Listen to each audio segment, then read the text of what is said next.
ለነገ አትጨነቁ። ደስታ ማለት ምንድነው ስትሉኝ ሁሉን ነገር ለእግዚአብሔር መተው። ለልጇ እየኖረች መኝታው ሳይስማማት የምትበላው ሳይመቻት ከቤት የሌለ ነገር እያማራት ጓደኞቿ እንደ ልባቸው እየዘለሉ እሷ እንደ ጓደኞቿ ሳዘል ተጠንቅቃ 9 ወር ከ5 ቀን ሙሉ ተጨንቃ ትወልደዋለች። ስትወልደውም የምትወልደው በጭንቀት ነው። ሴት በምታምጥበት ወይንም በምትወልድበት ሰዓት ላይ እንኳን ባሏን ሽማግሌዎችን ነው የምትረሳው። ሽማግሌዎች የዛለት መተው እንደው አግቢው ብለው የጠየቋትን ሰዎች ሁሉ ትጠላቸዋለች። በምጥ ሰዓት የሚታወስ ደስታ የለም። ይህ ልጅ ጤነኛ ነው፣ ደህና ልጅ ይሆናል። ከዛ ትምህርት ቤት ሲገባ ውጤቱ አንደኛ ይወጣል። እንዴት ይሆን? ከየት ውሎ ይሆን? ወድቆ ይሆን አላሉ ሰውየው። እናቴ ካሰበችው ትተ ሚስቴ ካሰበችው አውለኝ አላሉ። እናት ልጇ ቢዘገይ ምንድነው የምትለው? አስረውት ይሆን? ገለውት ይሆን? መኪና ገጭቶት ይሆን ትላለች ነው። እና እንደዚያ ሆና ስትጨነቅ ስታስብለት ታመሻለች። የእናት ጭንቀት እስከ ለተሞት ነው። ልጅ ግን የሚያስበው ሌላ ነው። ሊጦር ካመጣት ቤት መቼ ሞታ ያው ይንከባከባታል እኮ አይደል? በጣም ነዝናዛ ከሆነች አስቸጋሪ ከሆነች መቼ ነው እቺ ሴትዮ የምትሞተው? ትዳሬን ረበሸችው። ለነገ አታስቡ ማለት ስለ ነገው አትጨነቁ። ነገን የማወጣላችሁ እኔ፣ ነገን የምትኖሩበትን ነገር እኔ ስለምሰጣችሁ ስለ ነገ ምን ያስጨንቃቸዋል? ነገ ማን ወዳጅ ይኖረኛል? ማን ያበላኛል? ማን ያለብሰኛል? ማን ይረዳኛል? ማን ሰላም ይሰጠኛል? ማን ይገዛኛል አትበሉ። ነገን ስታስቡ የማልሻር ንጉሥ እኔ መኖሬን አስቡ። ሰው የሚወደን ደግነት እስካለን ብቻ ነው። ሰው ማለት በሁለት ነገር ማየት የሚችል ሰው ነው። ደግ ነገር ሲያገኝ ማጣቱን የማይረሳ ሰው፣ ሲያጣም እግዚአብሔር እንዳለው የማይዘነጋ ሰው። ሰው ሲጠግብ የሚርባው አይመስለውም፣ ሲሾም የሚሻር አይመስለውም። ዝነኛ ሲሆን ዝናም እንደሚጠፋ ይረሳዋል። በሚያልፈው ቀን የማያልፈውን ፈጣሪያችንን እንዳናጣ፣ በሚያልፍ ስማችን የማያልፍ የክርስትና ስማችንን እንዳናጣ፣ በሚያልፍ ሀገር የማያልፍ ሀገር እንዳናጣ፣ በሚያልፍ መልካችን የማያልፍ መልክ እንዳናጣ መጨነቃችንን ማቆም። ሰው እኮ በሰው አይደለም ተስፋ የቆረጠው በእግዚአብሔር። ሰውን ተስፋ ታደርጋላችሁ እንዴ? ድሮንስ ሰው እኮ ተስፋ አይሆንም። ሰው እኮ የሸንበቆ በትር ምርኩዝ እኮ ነው። የሸንበቆ ምርኩዝ እኮ ችግሩ ሁለት ነው። አንደኛ ያድነናል ብለን ስንመረኮዘው መሰበሩ፣ ሁለተኛ ተሰብሮ ደግሞ እጃችንን መውጋቱ። ሰው ስታምኑት ከሃዲ ነው የሚሆን። ያበድረኛል ስትሉት ድሃ ነው።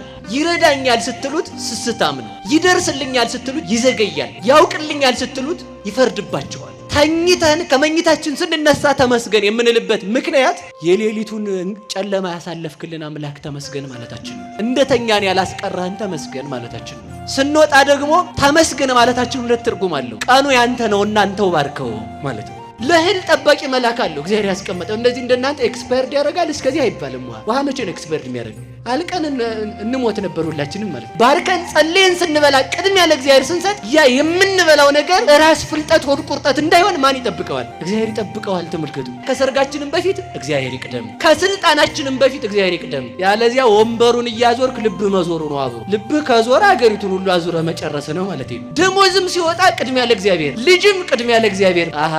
አንተ መርጠህ ቅድሚያ ለእግዚአብሔር አሰጥም። ደህና ሻንጣ ገዝተህ ትመጣለህ። አይጥ ማታ እብድ የበላው በሱ አስመስላ ትቆያለህ ማለት። አንዳንድ ጊዜ ይኸውላችሁ ሄሮድስ የሚወዳችሁ ክርስቶስ ሳይኖር ሲቀር ነው። ሄሮድስ አያሰድደንም ማለት፣ ሄሮድስ አይሰድበንም ማለት፣ ሄሮድስ ማይዘለፋ ያጠጣንም ማለት። ካላጠጣህ ድንግል ማርያም ካንተ ጋር የለችም። ድንግል ማርያም ካንተ ጋር መሆን ስትጀምር ሄሮድስ አንተን ማይዘለፋ ማጠጣት ይጀምራል። ድንግል ማርያምን ይዘን ስንሰደድ ከአለት ውሃ ይፈልቃል። የበረሃው አውሬ ድንጋይ ይሆናል። ኮቲቫን መሬት ተከፍቶ ይውጣታል። ድንግል ማርያምን ይዘን ስንሰደድ በሷ ላይ የተነሱ ጦጣና ዝንጀሮ እየሆኑ ይሄዳሉ። እሷን የሰጠን መድኃኔዓለም የተመሰገነ ይሁን።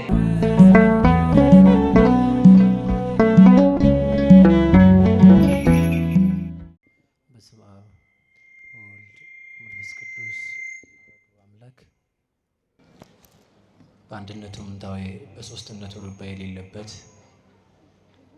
የሰራዊት አምላክ ቅዱስ እግዚአብሔር አምላካችን ምስጋና ከባህሩ እየፈለቀለት ሲመሰገን የኖረ ዓለምን በማይመረመር ጥበቡ የፈጠረ ሰው ለመሆን መጥቶ ከውድቀታችን ያነሳን ኢየሱስ ክርስቶስ ከባህሪ አባቱ ከአብ ከባህሪ ሕይወቱ ከመንፈስ ቅዱስ ጋር ስሙ ለዘላለም የተመሰገነ ይሁን።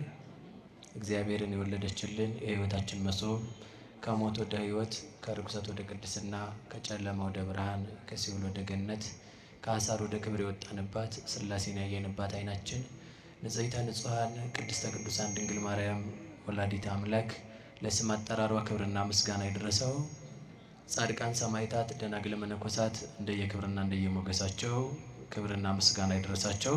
አንድ አምላክ በሚሆን በአብ በወልድ በመንፈስ ቅዱስ ስም እንደምን አደራችሁ? እንደምን አደራችሁ? እንደምን አደራችሁ? እግዚአብሔር ይመስገን ብለን እንድናመሰግነው አንደበታችንን ለምስጋና ያቀናልን የሰራዊት አምላክ ቅዱስ እግዚአብሔር አምላካችን በልባችን አስበን በአንደበታችን ተናግረን ስለማንዘልቀው ስለ ቸርነት ስራው ስሙ ለዘላለም የተመሰገነ ይሁን። ኢትበሉ ለጌሰም ለነገ አትበሉ በሚል ርዕስ የተወሰነ ደቂቃ እንቆያለን ማለት ነው።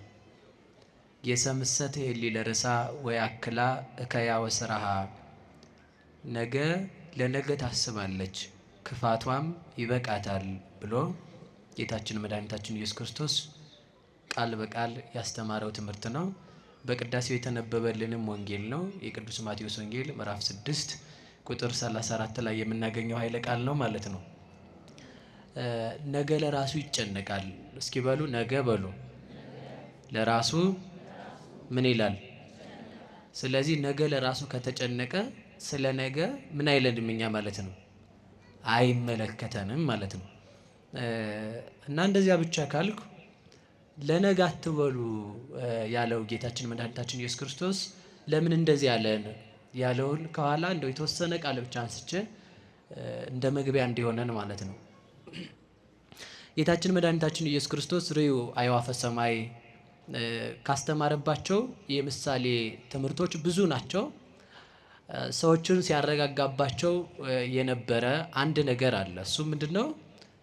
ሰውን የመጀመሪያ ጊዜ ጌታ ለምሳሌ የተወለደው ለምንድን ነው? እኛን ከጭንቀት ነፃ ለማውጣት ነው። ሰው የሆነበት ምክንያት አንዱ ራሱ ማለት ነው።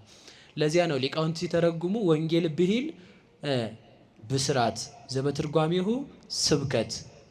ወንጌል ማለት ደስታ ናት። ደስታ ማለትም ብስራት ነው። ብስራት ማለትም ዘበትርጓሜሁ በልሳነ ጽር ስብከት። ያም ማለት ስብከት ነው። ደስታ ማለት ምንድን ነው ስትሉኝ፣ ሁሉን ነገር ለእግዚአብሔር መተው ነው። ደስታ የሚባለው እሱ ነው። ሁሉን ለማን መተው? ሁሉን ለእግዚአብሔር ከተወ ሰው ደስተኛ ይሆናል ማለት ነው። ሰው በጣም መጨነቅ የሚጀምረው እኔ ለእኔ ያስባለሁ ያለ ቀን ሰው መጨነቅ ይጀምራል ማለት ነው። ለሰው የሚያስበው ማን ነው? በሉ እግዚአብሔር በሉ እንጂ። ለእኛ ማን ያስብልናል? ሁላችሁም ንገሩኝ። ለልጅ እናቱ ታስባለች አይደል? ለልጅ አባት ያስባል። እንግዲህ ያው እንደዚያው እንደሚባለውም የዛሬውን ባላቅም ለሀገር ባለስልጣናቱ ያስባሉ። ሕዝቤን እንዴት አስተዳድራለሁ ብለው ማለት ነው። እና እናት ለልጇ ከምትጨነቀው በላይ እግዚአብሔር ለማን ያስባል? በሉ እንጂ። አሁን ይሄንን ከያዝን ምንድነው ለነገ አትበሉ የሚለው ቃል እንዲገባን ፈልጌ ነው። እናት ለልጇ ታስባለች። አዎ በጣም ነው የምታስበው እኮ እናት ለልጇ። ልክ የሆነ ቀንም እንደተናገርኩት መጀመሪያ ተመልከቱ፣ እናት ለልጇ የምታስበው ሰው ስትሆን ሰው ተሸክማ የምትበላው ሳይስማማት መኝታው ሳይመቻት 9 ወር ከ5 ቀን ሙሉ ሰው ሆና ከሰው በታች እየኖረች ነው የምትኖረው። እሷ ሰው ተሸክማ ልጄን እንዴት ወልደዋለሁ እንጂ በዚያ ሰዓት ላይ የእውነት ማሰብ ያለብን እናት ልትሞት ሁሉ ትችላለች፣ እግዚአብሔር ካልጠበቃት ማለት ነው። ለልጇ እየኖረች መኝታው ሳይስማማት የምትበላው ሳይመቻት ቀኑ ሳያስደስታት ሁሉ ነገር እንግዲህ እኔ አርግዤ ወይንም ነፍሰ ጡር ሆኜ አላየሁትም፣ ብቻ ያከረሰርሳል አይደል? አያከረሸርሽም? ያከረሸርሻል ይመስለኛል ሳስበው። የሌለ ነገር ሁሉ ያምራል አይደል? ሰው እርጉዝ ሲሆን ነፍሰ ጡር ሲሆን እንደዚያ ነው። እና ዶክተሮቹ ይላሉ ሴቶች በጽንስ ሰዓት ጥቁር አፈር ይበላሉ አይደል? እና የመሬት ባህሪያቸው ስለሚያንስ ነው ልጁ ስለሚሻማው ማዕድኑን ማለት ነው። እና ከቤት የሌለ ነገር እያማራት ጓደኞቿ እንደ ልባቸው እየዘለሉ እሷ እንደ ጓደኞቿ ሳዘል ተጠንቅቃ 9 ወር ከ5 ቀን ሙሉ ተጨንቃ ትወልደዋለች። ስትወልደውም የምትወልደው በጭንቀት ነው። ያው ዛሬን አይወክልም። የዛሬ ሴቶች አንዳንዶቹ አምቡላንስ ስለሚጠሩ ማለት ነው። ጭንቀት ምንን ያስረሳል ማለት ነው?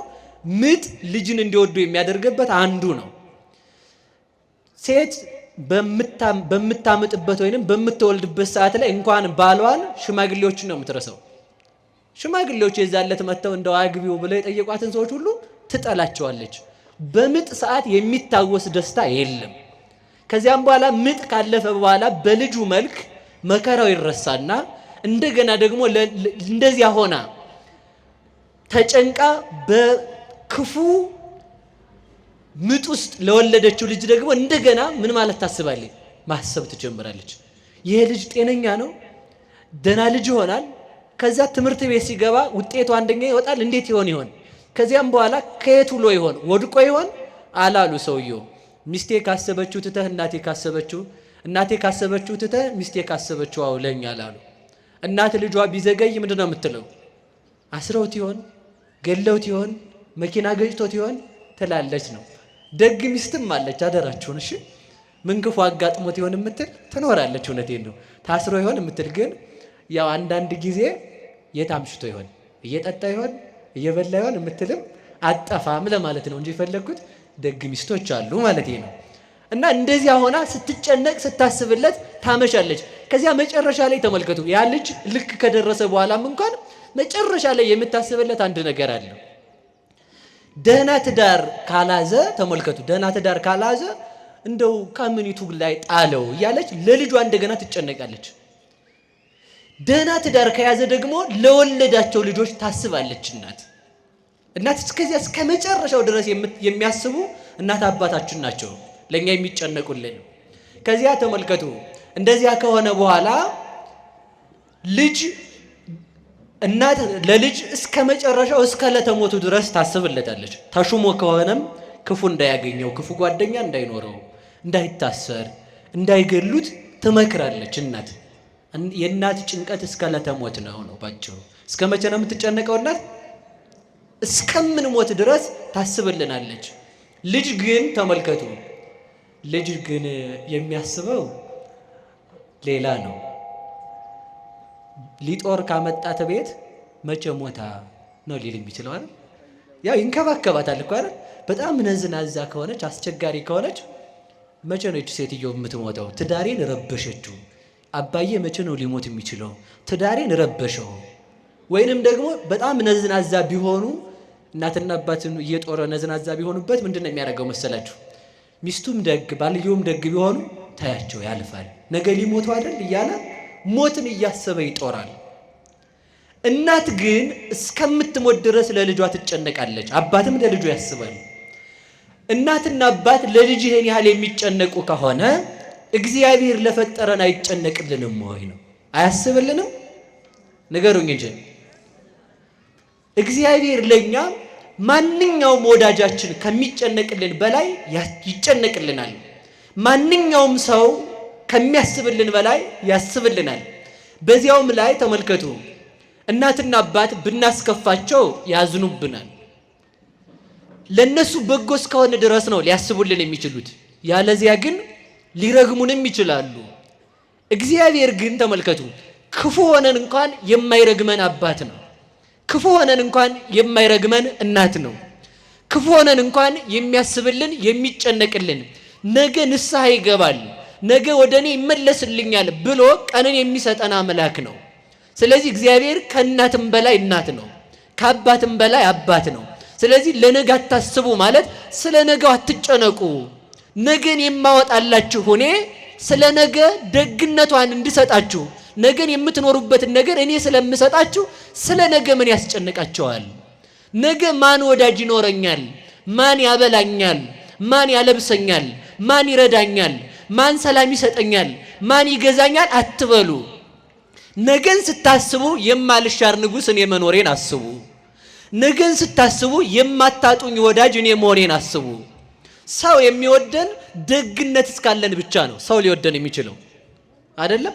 ሰው የሚወደን እኮ ተመልከቱ፣ የ20 ዓመት ወዳጅነት የ15 ዓመት ወዳጅነት በአንድ ቀን ክፋት ነው የሚፈታው አይደል እንዴ? እስከነ ክፋታችን የሚወደን እግዚአብሔር ብቻ ነው። ታዲያ እስከነ ክፋት የሚወድ እንደው ተመልከቱ እኮ ሰው እንኳንስ እስከነ ክፋቱ በደግነታችን ሰዓት ይወደናል እንዴ? ሰው አይወደንም። ሰው ይሰለቻል ሁሉ እኮ ሰውን 4 ሰዓት ለተከታታይ የምታወሩት በየቀኑ የምታገኙት ከሆነ እየሰለቻችሁ እናንተን እየናቃችሁ ይሄዳል። እግዚአብሔር ግን እየራቅነው እንኳን የማይሰለቸን አምላክ ነው። እየተውነው እንኳን የሚከተለን አምላክ ነው። አላውቅህም እያልነው እንኳን ስማችንን የማይቀይር አምላክ ነው። ጴጥሮስ ምንድነው ያለው? ቅዱስ ጴጥሮስ የምትዩን ሰው ያላውቀውም አለ። ተመልከቱ፣ ይህን ሰው ያላውቀውም አለ። ስሙ ሁሉ ጠፋበት። የጌታ አምላኬ ጌታዬ እንዘ ቃለ ሕይወት ዘለዓለም ብከ እግዚኦ ሀበ መኑን ሐውር። የዘላለም ሕይወት የምትሰጥ የዘላለም ሕይወት አንተ አይደለህምን? ካንተ ወዴት እንሄዳለን? አንተ ውእቱ ክርስቶስ ወልደ እግዚአብሔር ሕያው የሕያው እግዚአብሔር ልጅ አንተ ነህ ብሎ የመሰከረለት ጴጥሮስ መከራ በመጣ ሰዓት የምትዩን ሰው ያላውቀውም አለ። ክርስቶስ ግን ተመልከቱ ጴጥሮስን መልሶ ምንድነው ያለው? ጴጥሮስ ተወደኛለህ አለው። 3 ጊዜ ጠየቀው። ጌታ ሆይ 3 እንደካድኩ 3 የጠየከኝ እንደምወድህም አንተ ታውቃለህ አለው። እግዚአብሔርን እንደምንወደው ራሱ እግዚአብሔር ያውቃል። ስለዚህ ተመልከቱ እየጠላነው እንኳን ስማችንን ሳይቀይር እየራቅነው እንኳን የሚከተለን እሱን እየጠላነው ስማችንን በበጎ የሚጠራን ወዳጅ እግዚአብሔር ብቻ ነው። እሱ ምን አለን? ለነገ አትጨነቁ። እስኪ በሉ ለነገ በሉ እንጂ በደንብ ምን አትበሉ።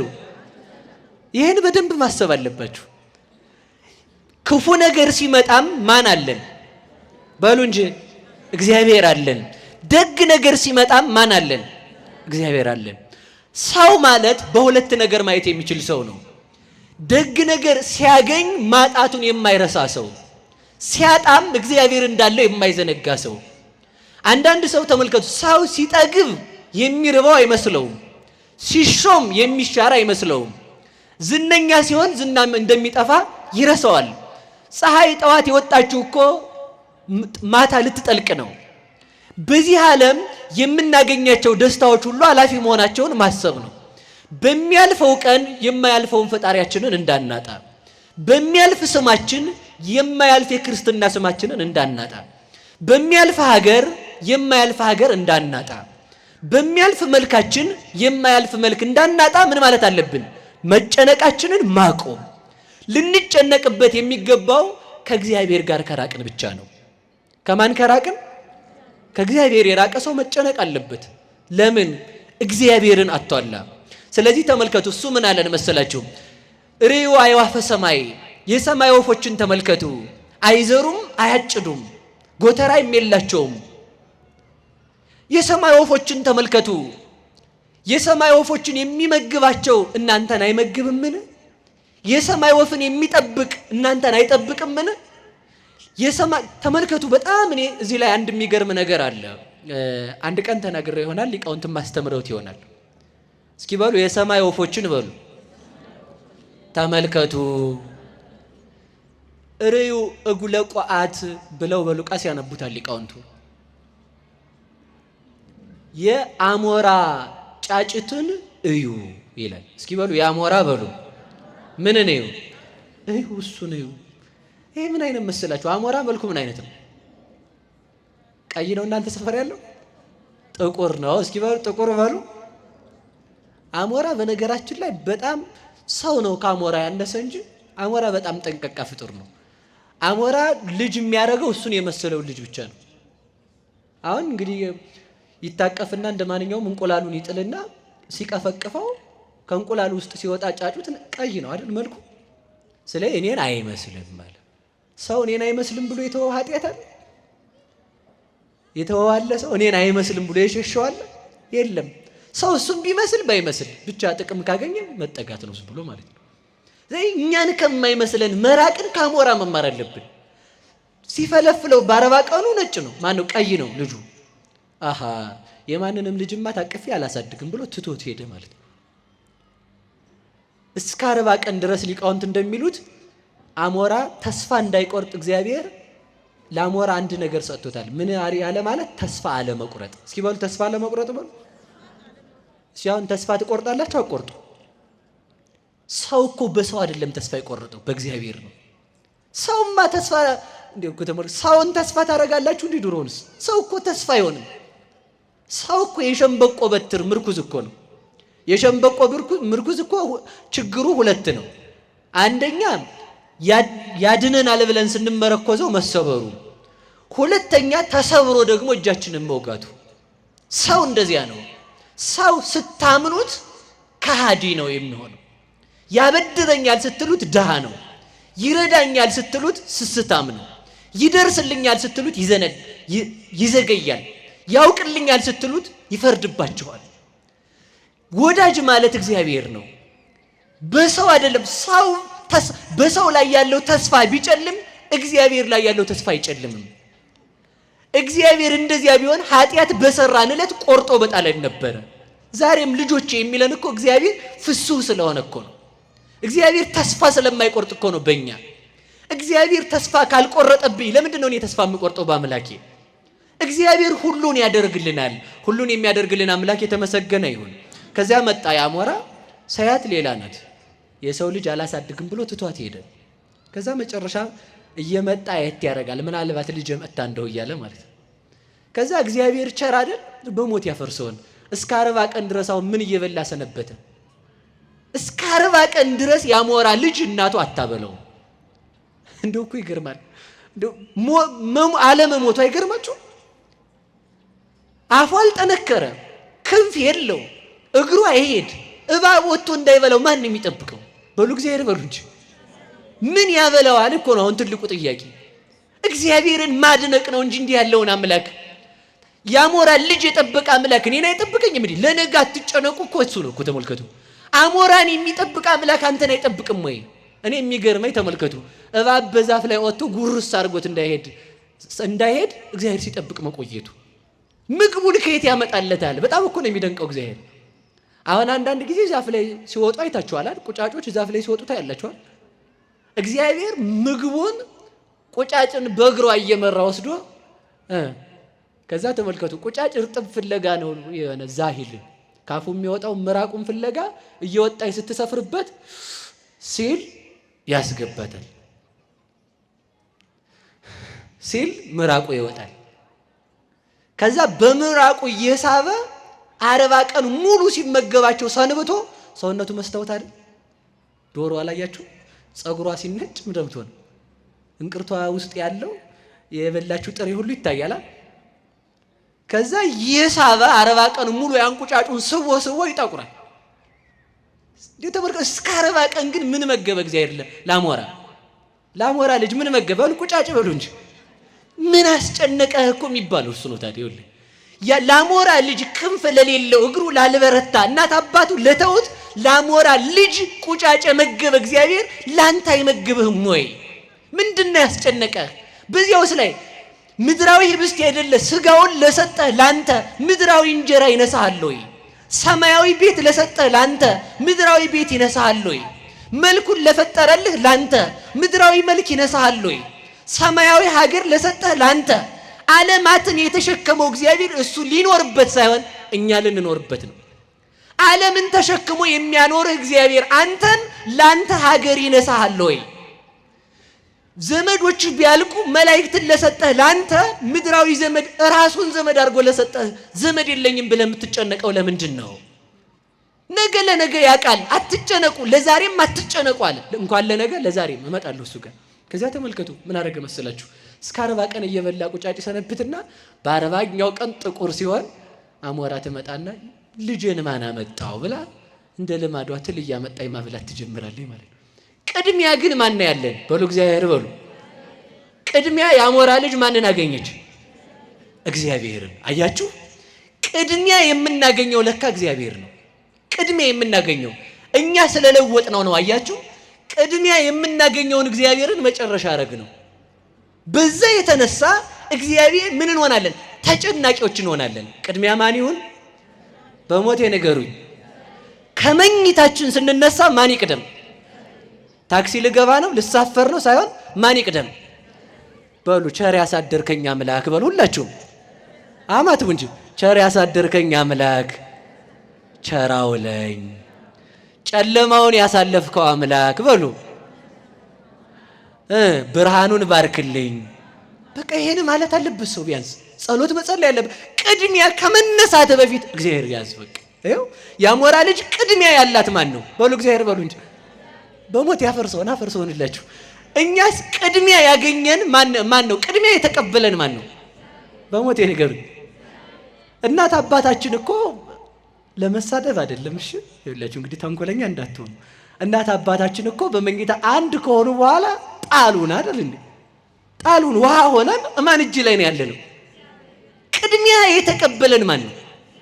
ታዲያ ስለ ነገ ምን አገባን እኛ? ቅድሚያ ያገኘነውን እግዚአብሔርን ቅድሚያ እንስጠዋ። ቅድሚያ እሱ ይሁን። ቅድሚያ ስንሰጠው ተመልከቱ ቀናችን ይባረካል። ለዚህ ነው ተኝተን ከመኝታችን ስንነሳ ተመስገን የምንልበት ምክንያት የሌሊቱን ጨለማ ያሳለፍክልን አምላክ ተመስገን ማለታችን ነው። እንደተኛን ያላስቀረህን ተመስገን ማለታችን ነው። ስንወጣ ደግሞ ተመስገን ማለታችን ሁለት ትርጉም አለው። ቀኑ ያንተ ነው እናንተው ባርከው ማለት ነው። ቀኑ የማን ነው በሉ እንጂ። ሌሊቱን ያሳለፈ አምላክ ማለት መከራውንም የሚያሳልፍ አምላካችን የተመሰገነ ይሁን። መከራ ሲያልፍልን ማንን ተመስገን ማለት አለብን? እግዚአብሔርን።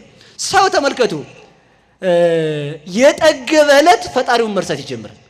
የጠገበባት ቅጽበት ማለት ነው። ሰው ሲበላ ቅድሚያ ማንን ማመስገን አለብን? በሉ እንጂ። ዳቦው ቅርብ ሲል እንጀራው ቅርብ ሲል ሰው ጸሎት ሁሉ ይጠፋዋል። አቡነ ዘበሰማያት ይታባነ እግዚኦ ውስተ መንሱት ይላል ማለት ነው። ጸሎት የጀመረው ሰው ሁሉ እንዲያ ነው የሚያደርገው። እውነት እንደው በደንብ አድርጋችሁ ራሳችሁን ፈትሹት። አቡነ ዘበሰማያትን ቤት ጀምሮ ቤት እንደጨረሰው አይታወቅም። እንጀራው ሲመጣ ማለት ነው። ተመስገን እኮ መባል አለበት። ካፈር አንስቶ ምግብን የሰጠ እግዚአብሔር ተመስገን በሉ፣ ተመስገን በሉ እንጂ። እንጀራን የሰጠ ማን ነው? ቅድሚያ ለማን ይሰጠው? አፈሩን እኮ ነው እህል አድርጎ ያመጣው እግዚአብሔር። ተመስገን። ከዚያ ምን አድርገው? ባርከው። ተመስገን። እስኪ በሉ ተመስገን በሉ። ቅድሚያ የምንጸልየው ለዚያ ነው። ቅድሚያ ከጸለይን አንደኛ የምንበላው እንዳያንቀን አድርገው። ሰው እኮ በሽተኛ የሆነው ለምን ይመስላችኋል? ሳያስፈቅድ እየበላ እንዴት ይሁን?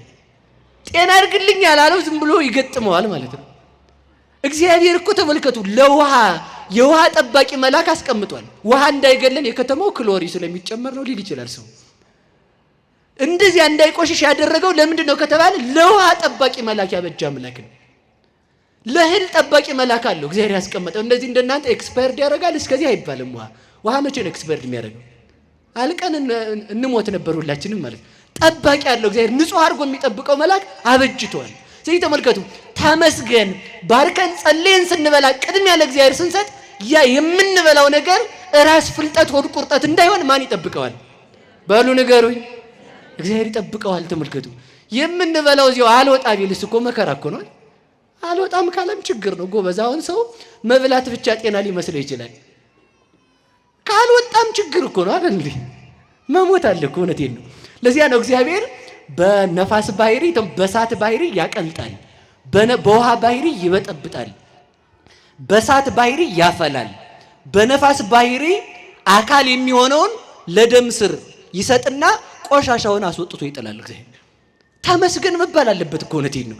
በሉ ተመስገን በሉ እንጂ እንዴ ሰው ቢዘጋ እኮ ይሞታል አይደል? አይሞትም ሰው የሚንቀው ነገር ራሱ ሊገድለው ይችላል። አሁን ሰው በቃ ይንቀዋል። እንደዚያ ማለት አይፈልግም። ግን ያንን ራሱ ያደረገ እግዚአብሔር ይመስገን። ቅድሚያ ለማን? በሉ ለእግዚአብሔር በሉ እንጂ። አጠር አድርጌ ወደ ነገር የልድ ሰዓቴ ደቂቃ ያልቀዋልና መጨረሻ ላይ ብቻ ነው ተናግሬ የሚጨርሰው። ቅድሚያ ለማን? ያሞራ ልጅ ቅድሚያ ማን ነው የደረሰለት? ለኛ ቅድሚያ ማን አለ? በሞት የነገሩ ከእናት አባትም በፊት ቅድሚያ ማን ነው ያለ ከኛ ጋር? በሉ እግዚአብሔር በሉ። እናታችን ማህፀን የሚጠብቀን ማን ነው? በቃ እግዚአብሔር እኮ ነው። ተመልከቱ። ወይ እንደዚህ ስትሮጥ ወይ ስትራመድ እዛው ውሃ ሆነ እንዳንቀር የሚጠብቅ እኮ እግዚአብሔር። እንደው ስትበላም እንጀራው እዚያው ተከምሮብ እንዳይገለን እግዚአብሔር የሚጠብቀን። ትንፋሽም እንዳናጣ ቤት እንደምንተነፍስ ሁሉ እኔ ግራ ነው የሚገባኝ አይደል? ሰው እናት ሆድ ውስጥ ሆኖ ቆዳ እኮ ነው ዝግ ነው አይደል? ቤት ነው የሚተነፍሰው። እንደው ጎበዝ ያው የሴትዮቱን ኦክሲጅን እየተቀበለ ልትሩት ትችላላችሁ ብላ ዝም ስትል እዛው ጸጥ አለ ማለታችን ማለት ነው። እናታችን እንደዛ ስትል እግዚአብሔር ይጠብቀናል። ማን ይጠብቀናል? ቅድሚያ ለእግዚአብሔር። ስንነሳ ጸሎትን ቅድሚያ ለእግዚአብሔር፣ ስንበላም ቅድሚያ ለእግዚአብሔር፣ ስናገባም ቅድሚያ ለእግዚአብሔር። ማሕሌቱን ሲጀምሩ ሊቃውንቱም ስቡሕ ቅዱስ ነው አይደል የሚሉት? መጀመሪያ ለእግዚአብሔር ነው የሚያቀርቡት። ዘሳረረ ኩሎ ዓለመ በአሐቲ ቃል፣ በአንዲት ቃል ቢጽ በሌላት በቀዳማዊ ቃሉ ዓለምን የፈጠረ እግዚአብሔር ይመስገን ነው የሚሉት። እግዚአብሔር ይመስገን ማሕሌቱን ሲጀምሩ እሱን ነው የሚሉት ብዬ ነው። ከዚያ ተመልከቱ ታዲያ ምንድነው ቅድሚያ? ከሰርጋችንም በፊት እግዚአብሔር ይቅደም፣ ከስልጣናችንም በፊት እግዚአብሔር ይቅደም። ያለዛ ጓዴ ይላል ቄስ ተማሪ፣ ያለዚያ ወንበሩን እያዞርክ ልብ መዞሩ ነው አብሮ። ልብ ከዞረ አገሪቱን ሁሉ አዙረ መጨረስ ነው ማለት ነው። ቅድሚያ ለእግዚአብሔር ወንበር ላይ ከመቀመጥ በፊት ደሞዝም ሲወጣ ቅድሚያ ለእግዚአብሔር። እስኪ በሉ ቅድሚያ ለእግዚአብሔር በሉ። ልጅም ቅድሚያ ለእግዚአብሔር በሉ። ቅድሚያ በሉ። ደሞዝ ለማን ነው ቅድሚያ? አሃ አንተ መርጠህ ቅድሚያ ለእግዚአብሔር አሰጥም። ደህና ሻንጣ ገዝተህ ትመጣለህ። አይጥ ማታ እብድ የበላው በሱ አስመስላ ትቆያለህ ማለት ነው። ለምን? ቅድሚያውን ስትወስድ ቅድሚያን ይወስዳል። ቅድሚያ ያለው ይላል አይደል? መንጃ ፈቃድ ነው መንጃ ፈቃድ መሰለኝ። ቅድሚያ ያለው እስኪ ቅድሚያ ያለው በሉ። ቅድሚያ ለእግዚአብሔር የሰጠ እሱ ደግሞ ምን ይሆናል? ቀዳሚ ይሆናል ማለት ነው። እስኪ በሉ ቅድሚያ ለእግዚአብሔር በሉ ሁላችሁ። ቅድሚያ ለእግዚአብሔር ስትሰጥ አንተ ምን ብለህ ትውላለህ? ቀድመህ ትውላለህ። ምንም ቢሆን ተመልከቱ፣ ቀድመህ ትውላለህ ማለት ምን ማለት ነው?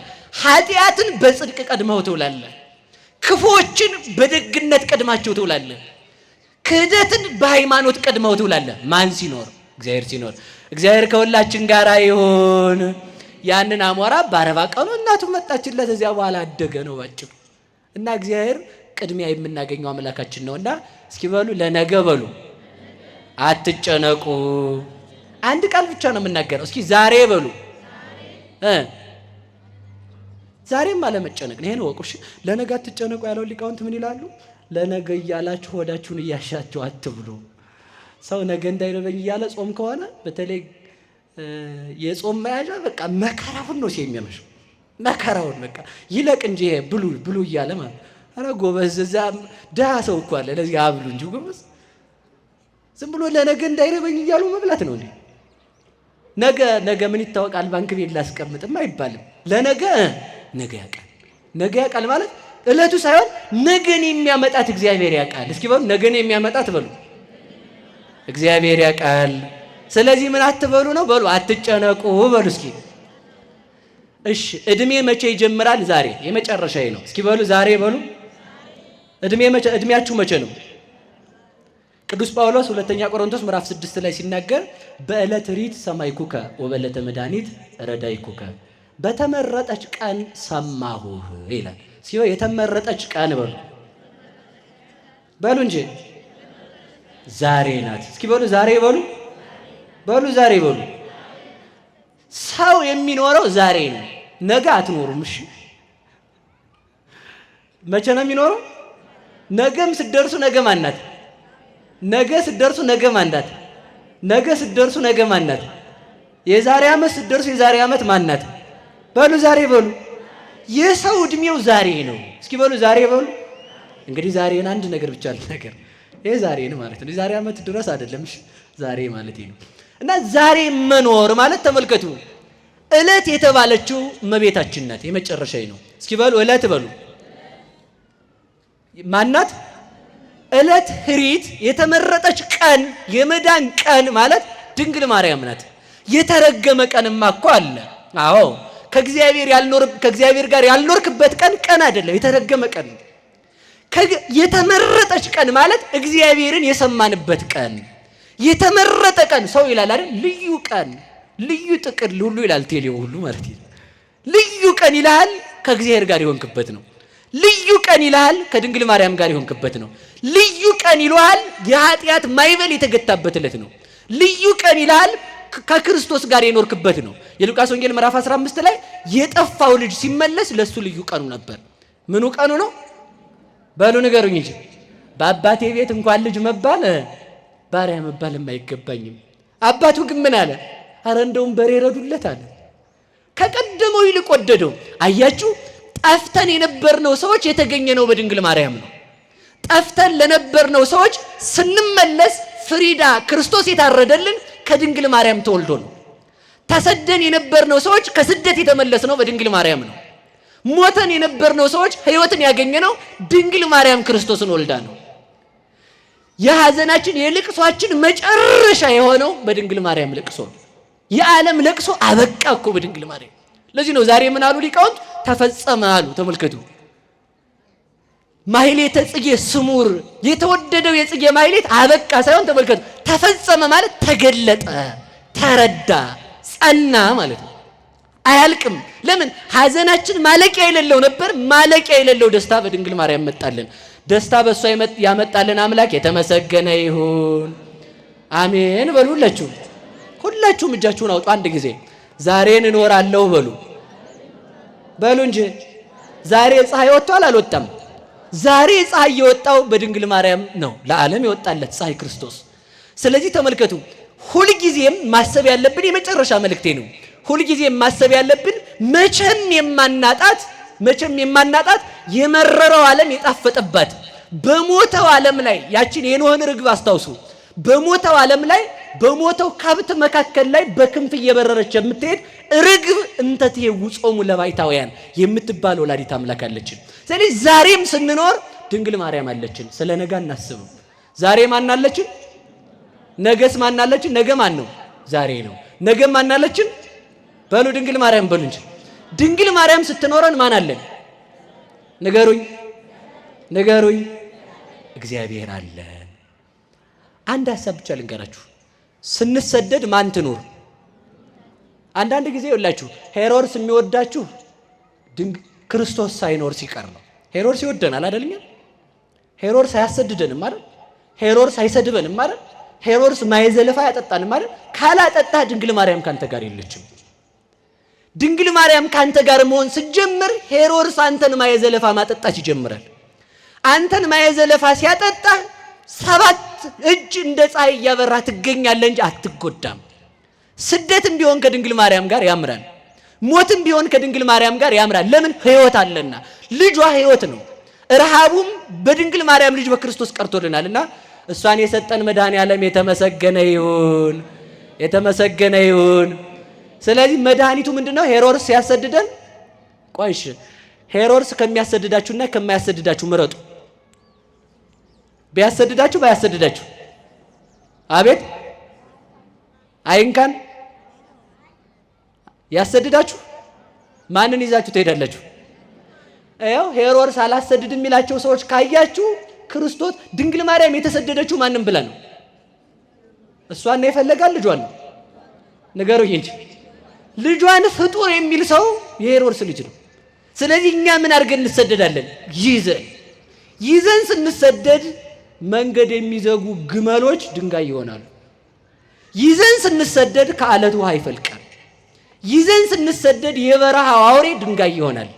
ይዘን ስንሰደድ ኮቲቫን መሬት ተከፍቶ ይውጣታል።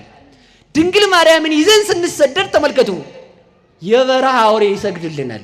ድንግል ማርያምን ይዘን ስንሰደድ በሷ ላይ የተነሱ ጦጣና ዝንጀሮ እየሆኑ ይሄዳሉ። እሷን የሰጠን መድኃኔዓለም የተመሰገነ ይሁን። እሷን ይዘን ስንሰደድ ከምን እንመለሳለን? በሉ ከስደት ለመመለስ መድኃኒቱ ምንድን ነው? መሰደድ በሉ እንጂ። ይኸውላችሁ ለመጥገብ መድኃኒቱ መብላት አይደለም፣ መራብ ነው። ለመክበር መድኃኒቱ ከፍ ያለ ቦታ መቀመጥ አይደለም፣ መዋረድ ነው። ለማግኘት መድኃኒቱ ማጣት ነው። ለመደሰት መድኃኒቱ ማዘን ነው። ካዘንክ ደስተኛ ትሆናለህ። ከተራብክ ከፍ ከፍ ትላለህ። ታገኝ ዘንድ ነግድ፣ ትከብር ዘንድ ተዋረድ፣ ትመለስ ዘንድ ተሰደድ። ኢየሱስ ስዱድ ተስፋሆሙ ለስዱዳን። የስደተኞች ተስፋ ኢየሱስ ነው። እስኪ በሉ ኢየሱስ በሉ። ስዱድ ተስፋሆሙ ለስዱዳን። የስደተኛ ተስፋ ማን ነው ካልከኝ ኢየሱስ ነው። ለምን? እሱ ተሰዶ ነዋ ስደት ያበቃው። እሷ ስትመለስ እኛ ወደ ርስታችን ተመለስን። እሷ ስትሰደድ ስደታችን ቀረልን። እሷ ስትራብ ረሃባችን ቀረልን። እሷን እሾህ ሲወጋት የዲያብሎስ የመከራ እሾህ ተቋጨልን። መኃልየ ብካይ ኮነኒ ዘሙሐዘን። የእናቱ ልቅሶ ለእኔ የደስታ መዝሙር ሆነኛል። የእናቱ ለቅሶ በሉ ለእኔ ምን ሆነኝ? የደስታ መዝሙር። የድንግል ማርያም ለቅሶ ለእኛ ደስታችን ሆኖልናል። ለምን? እሷ አልቅሳ እኛ ሰላምን ስላገኘን። እሷን የሰጠን መድኃኔዓለም የተመሰገነ ይሁን። ለነገ ይበቃል። ስለዚህ ምንድነው ባጭሩ? ለነገ አትበሉ። ሁልጊዜ ማን አለችን በሉ? ሁሌ ንገሩኝ እንጂ ድንግል ማርያም አለችን። እሷን የሰጠን አምላክ የተመሰገነ ይሁን። ይቆይ።